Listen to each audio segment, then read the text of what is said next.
ప్రభువైన యేసుక్రీస్తు నామములో ఇక కార్యక్రమాన్ని వీక్షిస్తున్న సహోదరులందరికీ వందనాలు, శుభములు. ఈరోజు ఒక ప్రాముఖ్యమైన సంగతి, ఏ ప్రేమ శాశ్వతమైంది. ఈ లోకంలో మన కళ్ళకు కనిపించే ప్రేమలు చాలా కనపడుతున్నాయి. మొదటగా తల్లిదండ్రుల ప్రేమ, 2 భార్యాభర్తల ప్రేమ, 3 ప్రేమికుల ప్రేమ, ఇలా పలు విధాల ప్రేమలు మనకు కనపడుతుంది. ప్రేమ అన్నప్పటికీ 2 అక్షరాలు లవ్ అంటున్నాడు, ఐ లవ్ యూ అంటాడు. లవ్ అని ఇంగ్లీష్ లో మాట్లాడుతున్నాం. ఏంటి ప్రేమ? మనం ఆలోచిస్తే ప్రేమ అన్నప్పటికీ ఇదేదో శాశ్వతమంది. ప్రేమని ఎవరు కూడా అంతం చేయలేడు. ప్రేమ శాశ్వతమంది, ప్రేమ గొప్పదేని లెక్కేస్తున్నాం. మనం ఎవరైతే ఈ ప్రేమికులు ఉన్నారో పెళ్ళైన తర్వాత విడిపోయే పరిస్థితి ఉంది. తల్లిదండ్రులు కూడా ప్రేమ కొంతవరకు ఉంటుంది, తర్వాత ఏమైంది ఆ ప్రేమ కాలిపోతుంది. అంటే ఏదైతే గొప్పదైన ప్రేమ లెక్కేస్తున్నామో కవులు కానీ ఈరోజు మహానుభావులు ఏమంటున్నాడు అంటే ప్రేమ గొప్పది, ప్రేమ గొప్పది, ప్రేమ అంతం లేదు, మరణం లేదని చెప్పుకోసిన వాళ్ళకి ఈరోజు ఆలోచించవలసింది ఏంటంటే తల్లిదండ్రుల ప్రేమ కూడా శాశ్వతమైనది కాదు. అది మనం ఉన్నంత వరకే. ప్రేమికుల ప్రేమ, భార్యాభర్తల ప్రేమ, ఇది కూడా కొంతవరకు ఎక్కడ చూసినా ఇక్కడ కూడా ప్రేమలు మెచ్చి విఫలమైపోతున్నాయి, లవ్ ఫెయిల్యూర్ అయిపోతున్నాయి అన్నాడు. కొంతమంది ప్రేమ కోసం సూసైడ్ చేసుకుంటున్నాడు. ఇవి కేవలం ఈ లోక సంబంధమైన ఆకాశం సంబంధించినవి. శాశ్వతమైన ప్రేమ ఏది అంటే దేవుని ప్రేమ. గత ఎపిసోడ్లో మనం చూసుకున్నాం.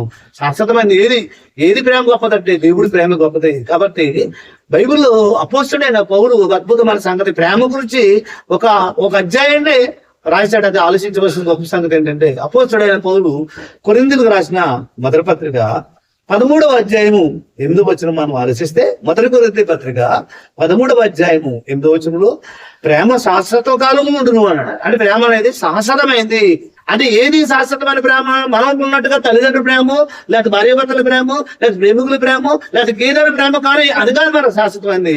ఏ ప్రేమ అంటే దేవుని ప్రేమ చెప్తూ కింద 13వ వచనంలో 13 ఏమంటాడంటే కాగా విశ్వాసము, నిరీక్షణ, ప్రేమ, ఈ 3 నిలిచిన వీటిలో శ్రేష్టమైనది ప్రేమ అన్నాడు.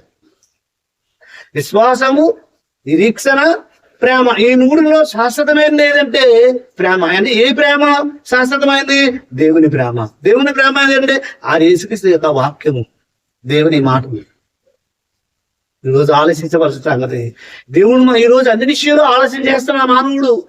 తిండి దగ్గర నుండి చేసే ప్రతి పనులు, సంపాదన విషయం దగ్గర నుండి, నిద్ర విషయం నుండి, అన్ని విషయాలు ఇంత పారబడవుతున్నాం. మనం ఏ ప్రేమ శాశ్వతమైందో తెలియని పరిస్థితుల్లో ఉన్న మనకి బైబిల్ చెప్తున్న ఒక అద్భుతమైన జ్ఞానం ఏంటంటే ప్రేమ శాశ్వత కాలం ఉండును అన్నాడు.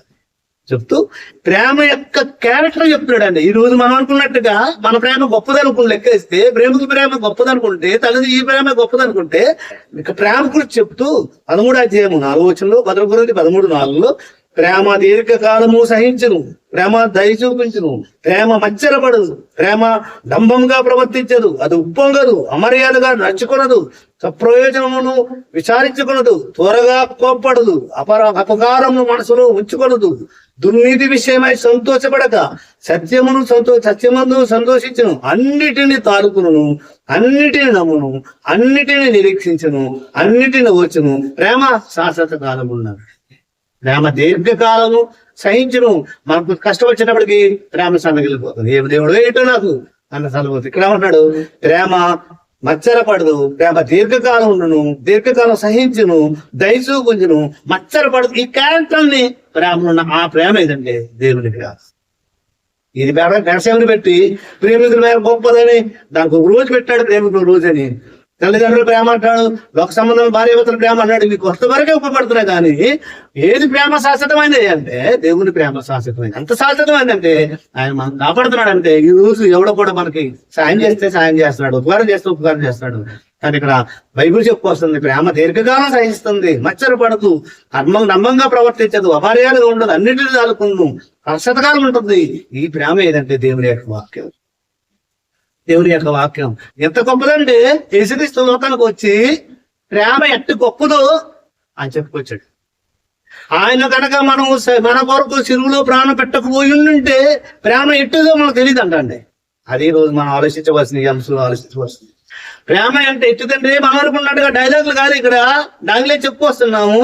అది కాదు, ఇలా ఏంటంటే మనం కుంగిపోతున్నాడు, బంగారం అంటే కుంగిపోతున్నాడు. అది కాదు, దేవుని ప్రేమ ఎంత గొప్పదంటే మన కొరకు యేసుక్రీస్తు స్వరక్తం ఇచ్చాడు చూసారా, అది గొప్ప ప్రేమ. ఒక మనిషిని రక్షించడానికి దేవుడు తన కుమారుడు లోకానికి పంపించి సిలువలో ప్రాణం పెట్టాడు. ఆ ప్రేమకు విలుకట్లేంది, ఆ ప్రేమ ఎట్టుదో దాన్ని బట్టి తెలుస్తుందండి. అందుకే యేసుక్రీస్తు శిష్యుల్లో ప్రాముఖ్యుడు సంఘ పెద్ద యోహాన్ గారు రాసిన మొదటి పత్రిక, యోహాన్ రాసిన మొదటి పత్రిక ఆలోచిస్తే 3వ అధ్యాయము 16వ వచనంలో, యోహాన్ రాసిన మొదటి పత్రిక 3వ అధ్యాయం 16వ వచనంలో, ఆయన మన నిమిత్తం యేసుక్రీస్తు ఆయన మన నిమిత్తము తన ప్రాణం పెట్టిన కనుక దీని వలన ప్రేమ ఎట్టిదో తెలుసుకొనుచున్నాము, మనము కూడా సహోదరుల నిమిత్తము ప్రాణ పెట్టబద్ధులమై ఉన్నాము అన్నాడు. ఆయన మన కొరకు ప్రాణం పెట్టాడు కాబట్టి ప్రేమ ఎట్టిదో ఆత్మ అంటే మన కొరకు యేసుక్రీస్తు సరక్తులు ఇచ్చి కొనుక్కున్నాడు. ఇది గొప్ప ప్రేమ, ఇది వెలకట్టలేని ప్రేమ. ఇవి అన్ని పరిశీలన పెట్టేసిన సమాజం ఈ లోకం ఏదైతే శాశ్వత కాదు, ఏదైతే శాశ్వత కాదు దానికోసం పోరాట పడుతున్నాడు. ఆకర్షణ లోబడిపోయింది, ఇదే ప్రేమ అంటున్నాడు. అది విఫలం అయిపోయిన తర్వాత ఒకరికొకరు సూసైడ్ చచ్చిపోతున్నాడు. అది మరణం తర్వాత పరలోకం తీసుకెళ్దు, పరలోకం తీసుకెళ్ళిపోయేది అంటే దేవుని ప్రేమ. అందుకే అన్నాడు ఇక్కడ, ఆయన మన కొరకు తన ప్రాణం పెట్టింది కనుక ప్రేమ ఎట్టుదో తెలుసుకుంటున్నాము, మనం కూడా సహోదరుల ముందు ప్రాణ పెట్టబద్ధులమై ఉన్నాము. ఏ ప్రేమ గొప్పదంటే దేవుని యొక్క వాక్యం గొప్పది, ఇది శాశ్వతమే. ఏ ప్రేమ అంటే మన వరకు ఉన్నట్టుగా ఈ లోక సంబంధమైన ప్రేమ గొప్పదనుకుంటూ లెక్కేస్తే ప్రేమకు అంతం లేదు. ప్రేమ మరణించదంటే ఈ మరణించదంటే లవ్ ఫెయిల్యూర్ అవుతుంది. మరి ఈ లోక తల్లిదండ్రుల ప్రేమను కూడా అభిప్రాయం ఫెయిల్ అవుతున్నాయి. భార్య భర్తల ప్రేమ అంటే అభిప్రాయం తీసుకుంటున్నాడు, ఇది శాశ్వతమైనది కాదు. భార్య భర్తల ప్రేమను అవిడిపోతున్నాడు, పెళ్ళైన 2 రోజులు విడిపోతున్నాడు. ప్రేమికులు పెళ్ళైనాడు బాగా నడుకుండు, పెళ్ళైన తర్వాత విడిపోతున్నాడు. ఈ ప్రేమ శాశ్వతమైనది కాదు. ఏ ప్రేమ శాశ్వతమైన దేవుని ప్రేమ. ఆ ప్రియకుమారుడు లోకానికి వచ్చి మన కొరకు ప్రాణం పెట్టాడు కాబట్టి ఆ ప్రేమ గొప్పదాన్ని మనం తెలుసుకుని ఈ మాటలు ప్రతి ఒక్కరు దేవుడు దీవించిన గాక. దేవుడు ఈ మాటలు దీవించిన గాక.